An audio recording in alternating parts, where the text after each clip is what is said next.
Venice is a town that should never have existed. With its 124 islands, innumerable bridges, and its 176 canals built in the middle of a gigantic swamp, La Serenissima is an example of the boldness of the human spirit and its capacity to tame nature. In my view, there are many beautiful towns in the world, and then there's Venice. Every year, over 30 million tourists come to admire the palaces along the Grand Canal. True superstructures of their times, they were built using techniques found nowhere else in the world. And if La Serenissima seems to float upon the water, it's because, in fact, Venice is an upside-down forest, built on 10 million posts driven into the mud. It defies all the laws of architecture. But man has drastically changed the lagoon of Venice. Industrialization, ground subsidence, huge increase in the number of motorboats. The 20th century has put the city of the Doges in jeopardy. This environment that remained unchanged for thousands of years has been destroyed in 30. It's an absolute and total disaster. Because of global warming and the rising water levels, Venice more and more frequently literally has its feet in the water. So much so that many people think that the city of the Doges will eventually disappear. It is Venice's destiny to be submerged, that's for sure. So to save Venice, some incredible ideas have come to light. One especially, the MoSE project, is a totally unique system of barriers designed to block the high tides that threaten to engulf the town. We are creating one of the biggest work sites in the world. Obviously, it's a huge challenge for us. How did men master the lagoon and build on it one of the most extraordinary towns in the world? What are the dangers that threaten the city of the Doges? Will Venice be saved? Or will it end up at the bottom of the sea like the mythical city of Atlantis? This is the amazing adventure of Venice, a unique city, but a city that is disappearing.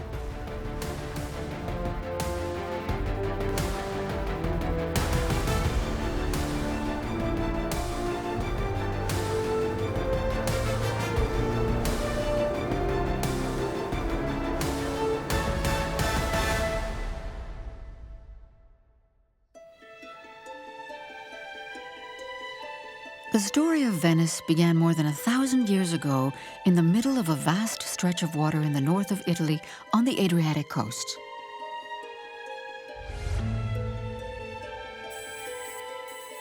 This is the lagoon, 50 kilometers long and 10 wide. It's made up of brackish water, sand, and mud.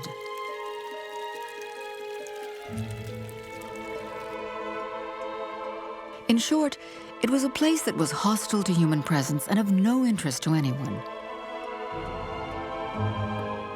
But this all changed in the 5th century, when Europe was set ablaze by hordes of barbarians. People living on the coast sought refuge in the lagoon.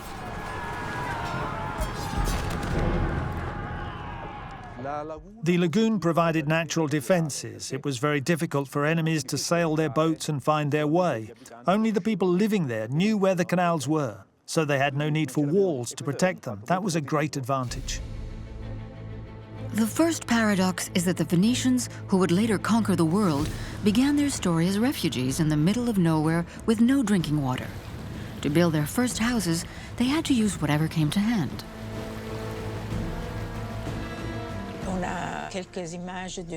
We have a few pictures that help us to form an idea of what the Rialto Island might have been like. Rialto was the center of town, with thatched wooden huts. The first buildings on the ancient site of Venice were in the most stable areas of ground. For example, Rialto comes from Rivo Alto, which was a high, solid bank. Dosso d'Oro, the name comes from the fact that it was a more solid piece of land. The early town was built on places like that.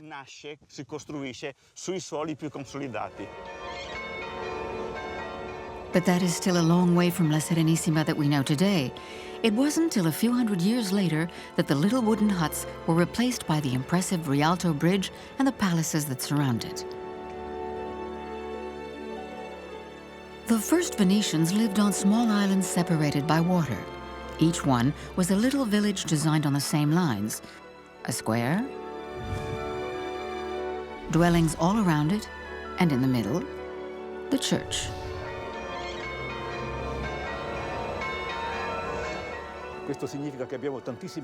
That explains why we have so many churches and small squares. They were the centers of the ancient micro-villages. And through the centuries, these islands were linked by improvised bridges, often built on the slant. But during the 7th century, the Venetians started to be short of space. The solution was to build new artificial areas of land on the water. But building on the bed of the lagoon was anything but easy. The bottom is composed of sediment and mud, and a lot of currents flow through it. In short, ground that was moving all the time. Here, even from a geological viewpoint, we are between sea and land. The factors are discontinuous. On the one hand, the rivers bring us sand from dry land. That forms a certain type of ground. Where there are reeds, the ground is made of peat, which has quite a different density.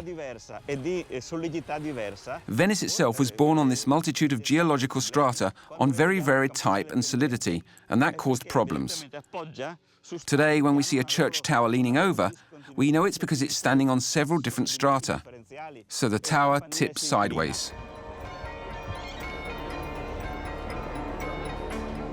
The church towers of Venice lean, but they don't collapse. So, what tour de force did the Venetians dream up? How did they manage to make the ground firmer? The builder's secret was ordinary wooden piles. Hundreds of thousands of them were driven into the bed of the lagoon.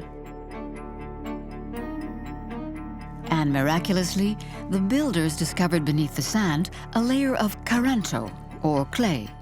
It lay at a depth of 3 to 8 meters below sea level. The piles had to go down far enough to be driven into the clay to stabilize the ground.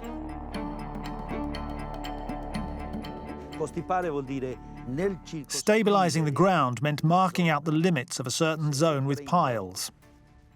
If I take some piles and I drive them into the mud and then soak it all with water, the ground between the piles will compact and stay more solid than the ground that's outside the perimeter. It's held in place by the piles which stop it being washed out. That's the theory of ground stabilization.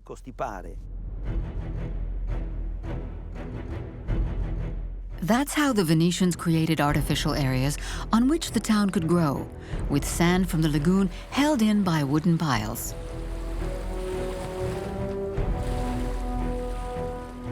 And the builders made another stunning discovery. Wood driven into the mud doesn't deteriorate.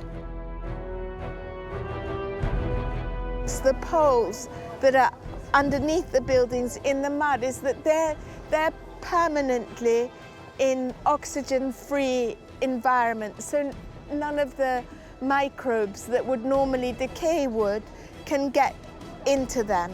The wood undergoes a process of mineralization. It becomes as hard as stone and can remain intact for centuries. The most famous Venetian monuments were born on land consolidated in this way. St. Mark's Square with its bell tower that alone rests on 100,000 piles. The foundations of the Rialto Bridge, 12,000 piles. And even more impressive, the imposing Basilica La Salute, built entirely of marble, even more than 1 million piles. Mind-boggling figures.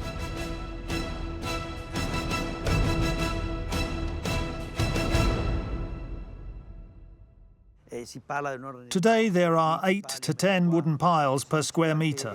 The town was created on these piles. You might even say it's an upside-down forest. The piles fulfill the function of roots, and there are an incredible number of them.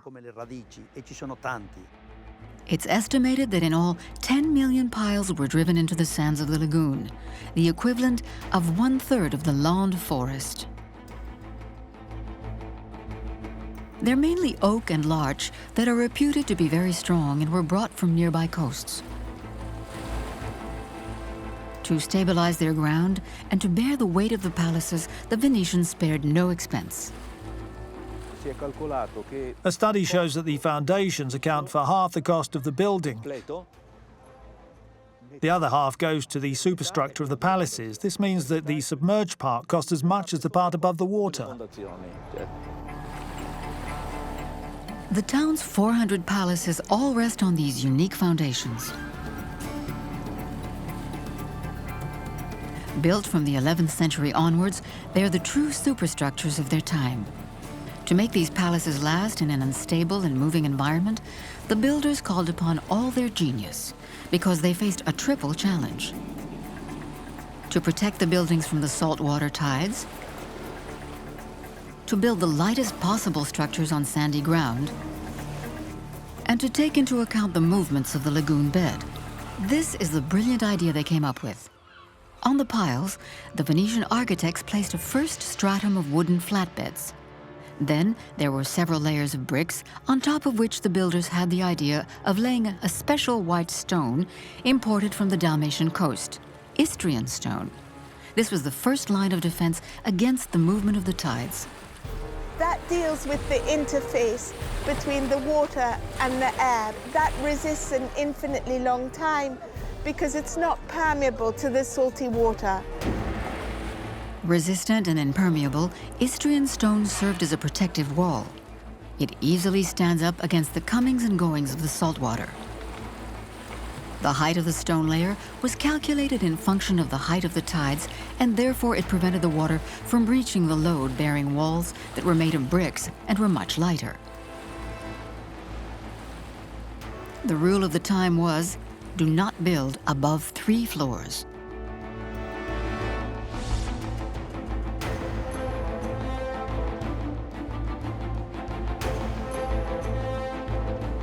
They understood when they were building that they couldn't make it too heavy because they knew that it was all relatively fresh mud in geological terms that still compacts and causes subsidence. Slender columns and large windows. Through their concern for weight, the architects created a unique style that was elegant and like lacework, the typical Venetian style. All they had to do now was find the way for the building to adapt to the moving ground of the lagoon. The movements of the ground and of the water are variable, so the buildings couldn't be rigid. Here too, the Venetians found shrewd solutions using the materials that they had locally, in particular lime mortar. It was used for building brick walls. Its advantage over cement was that while it was used like cement, it remained supple.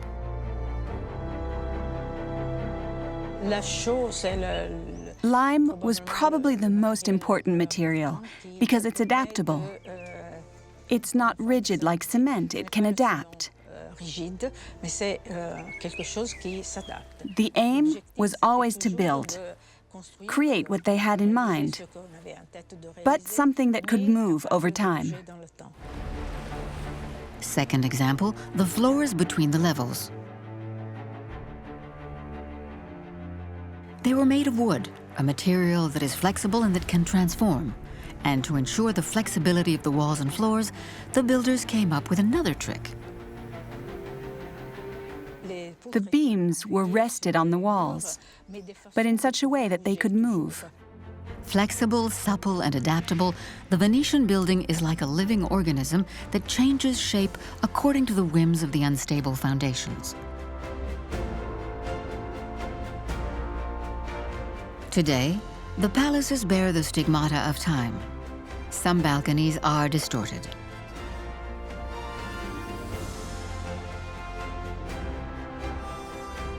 Sometimes fissures appear inside the buildings.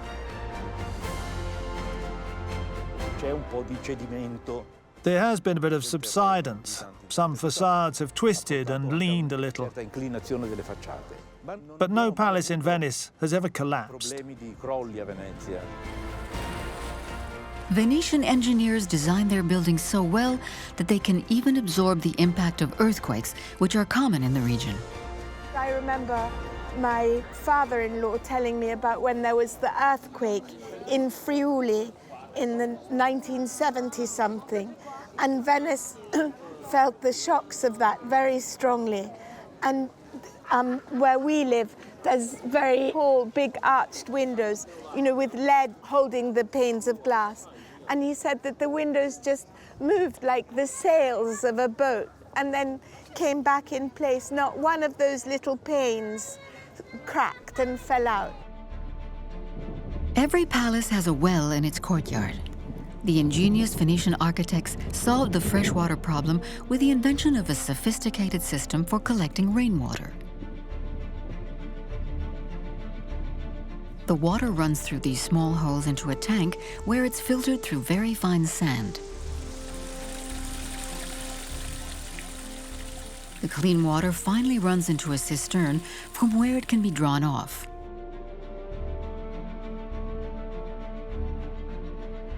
The idea was also to recuperate rainwater from the gutters on the roofs to fill the wells in the squares. It was really a very ingenious system that you don't find anywhere else in the world. And those wells were still functioning in Venice up to the beginning of the 20th century. The wells feature in all the squares in the town. The architects dug 900 in all. At the end of the 15th century, 170,000 people were living in Venice, more than there ever have been since. La Serenissima was then at her peak. Thanks to her powerful fleet built in the town's arsenal, Venice dominated the Mediterranean.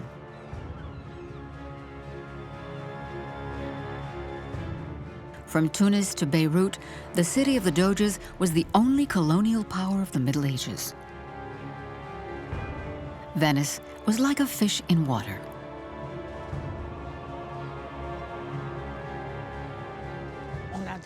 We have documents from chroniclers and ancient historians who say that water must be protected because it's our most precious community property. This is the reason that there were lagoon specialists and canal specialists. That was the challenge to the Venetian magistrates, to preserve the lagoon and the water surrounding their town. But towards the end of the 15th century, the authorities made a frightening discovery. Their beautiful fish was about to be suffocated by the sand.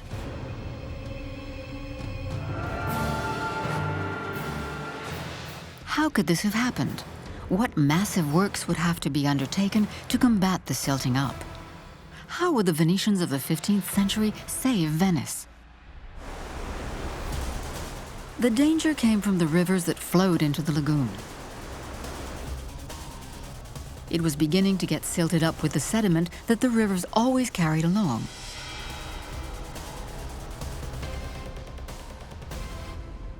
The canals were getting too shallow for the bigger ships that, you know, were important for Venice as a trading empire, and also for its military expansion. It needed to be able to have the ships come and go with the, you know, with their soldiers and mariners, etc. But this should be very dangerous for the city, survival itself, because then this could be a possibility for the enemy of Venice to attack the city from inland.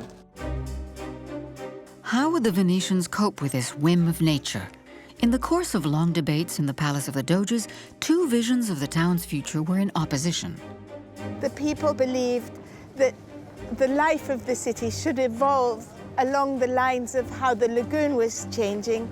So if the lagoon was silting up, then Venice should think of a future for itself and transition to agriculture, for example, because, you know, they discovered rice. I think they already knew about corn. And then there were other people in the city that said, no, we're very good at sailing.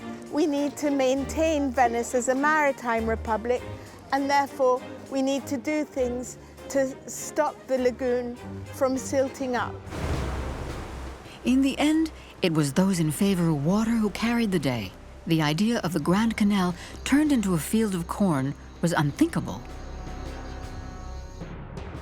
The water had to be saved at all costs, and to do that, they had a wild idea: to reroute the Sile and Brenta rivers so that they would empty their sediment outside the lagoon.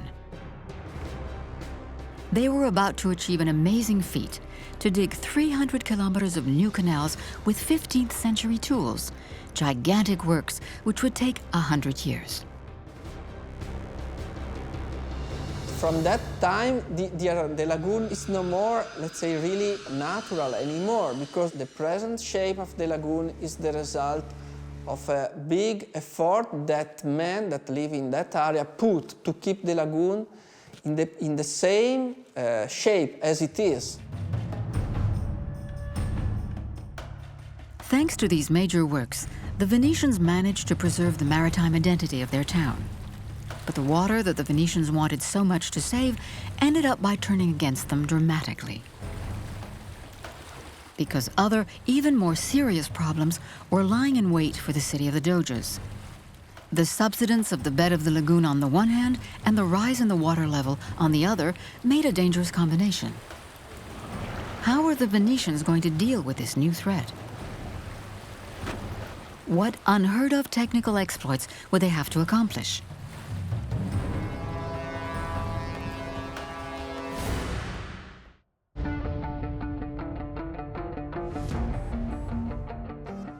Today, La Serenissima still stands proud of the water. But the lagoon has changed.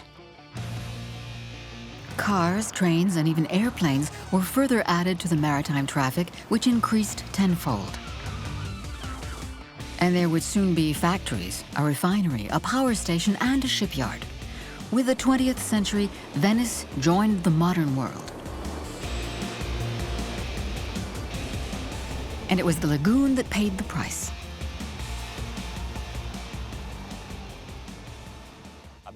We're seeing the drainage of vast areas of the lagoon in order to build industrial zones. The port of Marghera is an example of man's intervention. The drying out means the cancellation, even the annihilation of the aquatic environment. Built from 1917 onwards, the industrial area and the roads to the airport have taken up 1/10 of the service area of the lagoon. But that isn't all.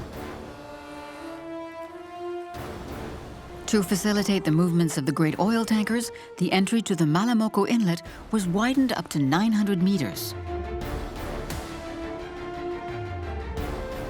And a new canal was dug right in the middle of the lagoon.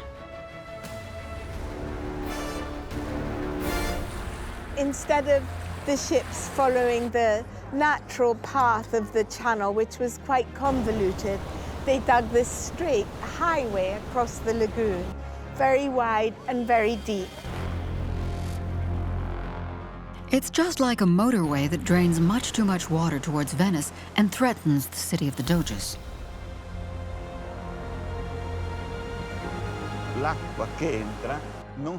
The water no longer spreads out in the same way. The natural canals are disturbed by the tanker's channel that absorbs all the currents.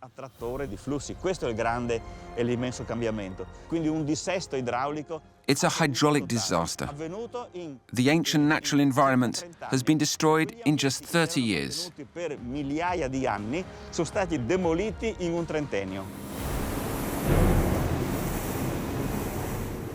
And that isn't all. To satisfy the needs of industry, 8,000 wells were dug to pump water from the water table, which is just under the foundations of Venice. In the 1950s, up to 40,000 cubic meters of water were drawn every day. This generates a decrease of the pressure. By pumping, we reduce the pressure in the layers of sand. And when the pressure goes down in such a special and fragile soil as there is in Venice, the geological strata are compacted, with the result that the ground subsides. It's that right now we call it subsidence, land subsidence. The result was that Venice sank 15 centimeters in only 30 years.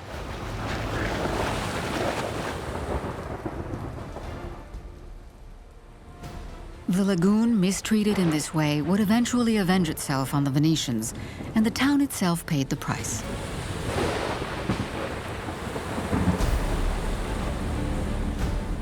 On November 4th, 1966, a particularly powerful high tide caused the water to rise almost 2 meters above sea level.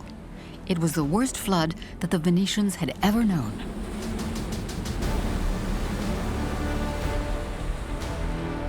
The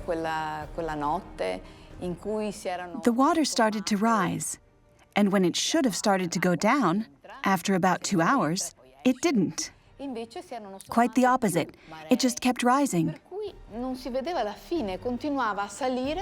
Communications were cut off. We had no radio, telephone, or electricity.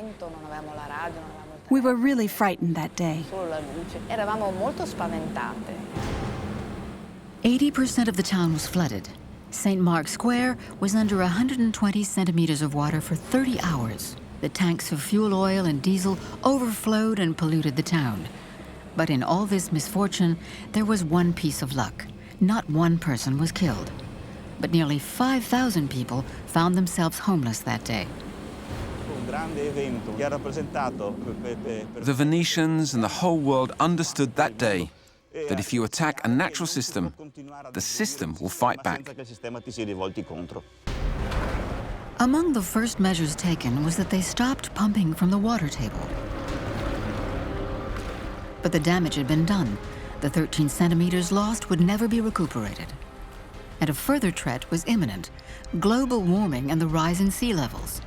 This caused the water in the canals to rise 10 centimeters. In all, Venice lost 23 centimeters. The figure can be seen on the facades today. La zona più esposta The area that was most vulnerable is the one that is green today. It indicates the rising and falling of the tides. It's not the king tides that do most damage to the town. It's the everyday tides. The water comes and goes continuously. Nowadays, with every tide, salt water reaches the brick walls. An upheaval that challenges the precautions taken by the architects of the past. The Istrian stone that formed the impermeable foundations of the palaces is no longer of any use as a protective ring. The water's always against the brickwork, and the bricks are very permeable, and the water evaporates from the bricks, leaving behind the salts which crystallize. And as salts crystallize, they expand in volume 12 times, and that is a very kind of slow way of, you can say, exploding brickwork. The salt water also attacks the lime mortar. As a result, the bricks fall out and the structure as a whole is weakened. To reinforce them, these iron barriers are springing up in the town's canals. The owners have to pay the costs of restoration, but the town council can't make them do it. Today, a third of Venetian palaces are damaged and need renovating.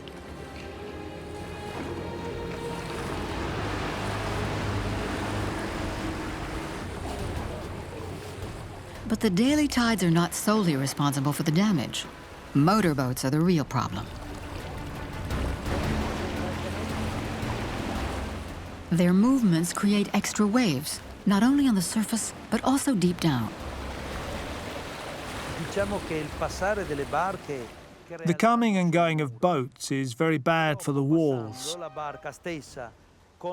With its propellers, a boat creates extra movement in the water which erodes the walls.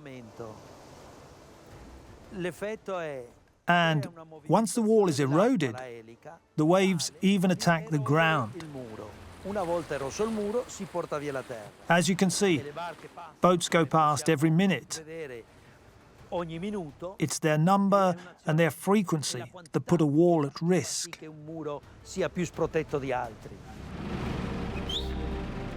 The water seeps into the cracks, jeopardizing the whole structure of the building. It even gets to the compacted earth between the piles, foundations that were designed over 1,000 years ago.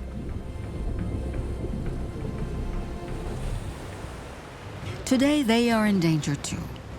To limit the damage, Venice has imposed a speed limit of 5 kilometers an hour on all the vaporetti using the canals. What's more, huge liners come into the lagoon every day and unload their hordes of tourists. These big ships move huge volumes of water. You know, that's Archimedes' principle. There's still a volume equivalent to the volume of the ships that gets moved. And when they're in the Giudecca Canal, in all the lateral, narrow little canals, the water level rises and then goes down again with the passage of each ship. It's like an extra tidal excursion, but not a tide that comes and goes over 6 hours like the regular tides, but a wash of water that moves within, you know, over tens of seconds or minutes. And that's very detrimental to the building foundations. Between the subsidence of the ground, the rise in water level, the waves from the motorboats, Venice is threatened from all sides.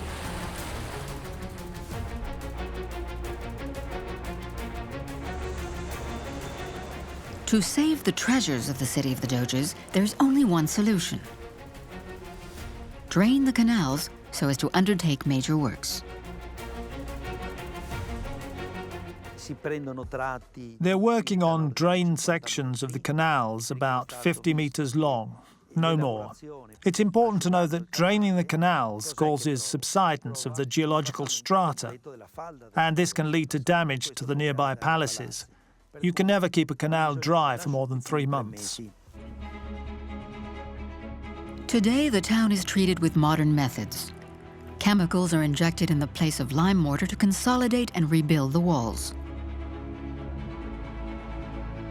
They prevent the water from seeping into the bricks, and it all has to be done by hand.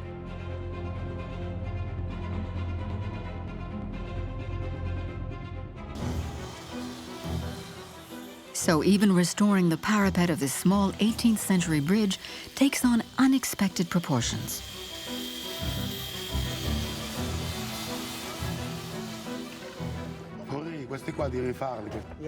How are you going to do it? I think we'll have to make a cast and create an exact replica that we can give to a specialist.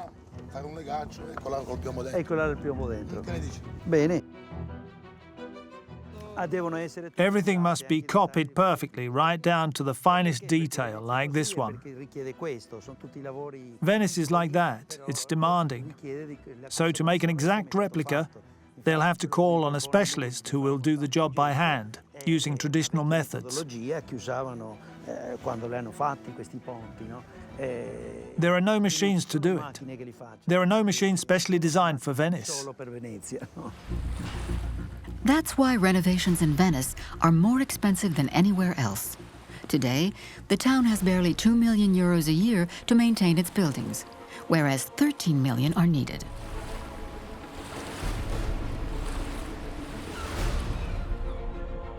The water that gave Venetians their glory and their wealth has finally turned against them.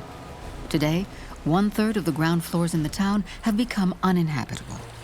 And the floods, the acque alte, are more and more frequent. The last 50 years, I would say, the city has experienced really a big increase of the frequency of this high tide. And so if in the past the frequency is really 1 every 10 years, let's say, more or less, now the frequency increased a lot, up to 4 or 5 times per year. These figures could well turn out to be higher with global warming, which is causing the inexorable rise in sea levels. Venice's destiny is to be submerged. That's not my prediction. It's foreseen by the people studying maritime and climatic questions. The prediction that has been done up to the end of this century, they say that the sea level should be rise by, let's say, between 20 and 40, 50, 60 centimeters. The idea of the city being swallowed up no longer seems a mere fantasy.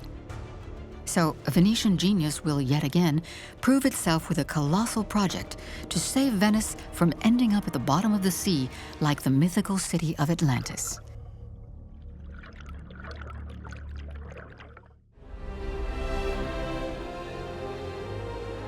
The response of the Italian authorities to prevent Venice being swallowed up is the MoSE project. It's a simple idea. It involves blocking the huge masses of water that come from the sea into the lagoon by the 3 access channels: the Lido Inlet, the Malamocco Inlet, and the Chioggia Inlet. The Italian engineers have dreamed up a system of retractable barriers. In the event of exceptionally high tides, they will be raised to stop the water flowing in. In short, a gigantic plug.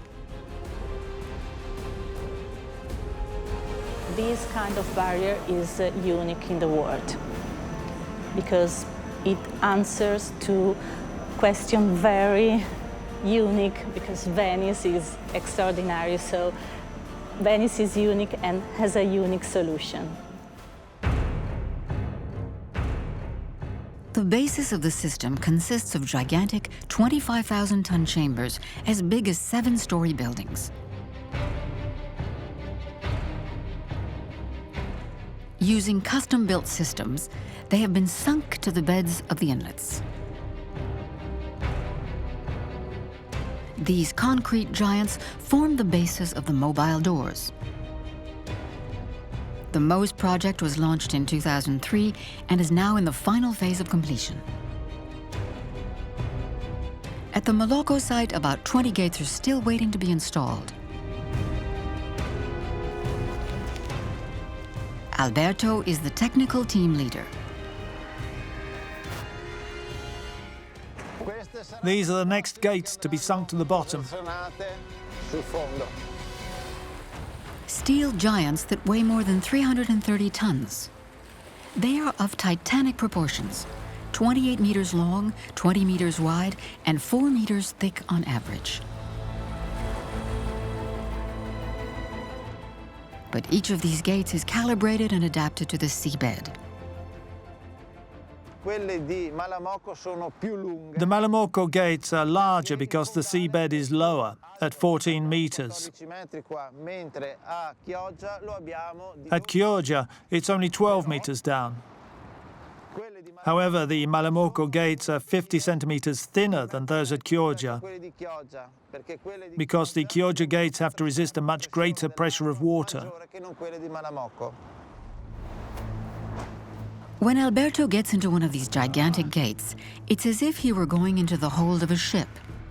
And yet, this vast space will be filled with water.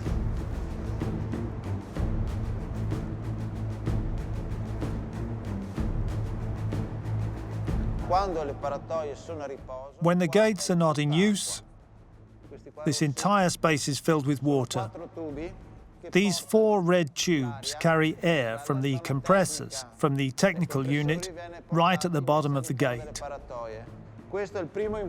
That's what gives the first impetus that raises it. The air pressure pumped by these tubes pushes the water, which then escapes through special openings. So the door rises and holds back the tide. If we get a 1 meter 20 tide, the barrier will be filled with 1/3 air. If we need to hold back a 1 meter 60 tide, or even 3 meters, as has been envisaged, the gate may be filled with air, up to at least 2/3. Alberto and the engineer's job consists of putting the gates on the tanks. Closely monitored by cameras and a GPS system, the steel giant descends to a depth of over 10 meters as it gradually fills with water. The hinge has to be fitted absolutely perfectly so that it can be permanently fixed. This takes 6 hours of concentration and tension. Every time, it is a real feat. Alberto's men cannot afford to make a mistake. In total, 78 gates will end up on the seabed. This system has been dimensioned considering a high tide over 3 meters. It means 1 meter more than the exceptional event occurred in 1966. And it has been dimensioned considering also the worst scenario of sea level rise. It means 60 centimeters. Once the works are completed, the gates will be monitored 24 hours a day by 50 technicians.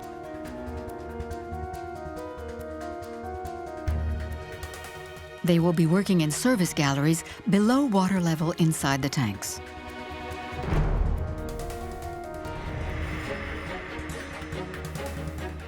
MoSE is a magic solution for some and a burden for others. The project polarizes the Italians because the works have dragged on for almost 15 years. The final implementation date has been put back time and time again, and the works have swallowed up the vast sum of 5.5 billion euros. And this cost could still rise. We don't know if it's going to cost 10 million, 100 million, 1 billion. I mean, we don't even know if they're going to finish it and get it working. But that they don't know either how much they're going to need to spend on keeping it working is very alarming. The MoSE project must be accompanied by something else. In my opinion, it's inconsistent to want to protect the town against king tides if you don't at the same time maintain it. As of today, the survival of Venice rests on the MoSE system and the hope that it will prove to be effective. But the retractable barriers won't be able to solve all the problems. They won't stop either the subsidence of the ground nor the maritime traffic. And they won't prevent the slow deterioration of the buildings. Venice's future is looking gloomy.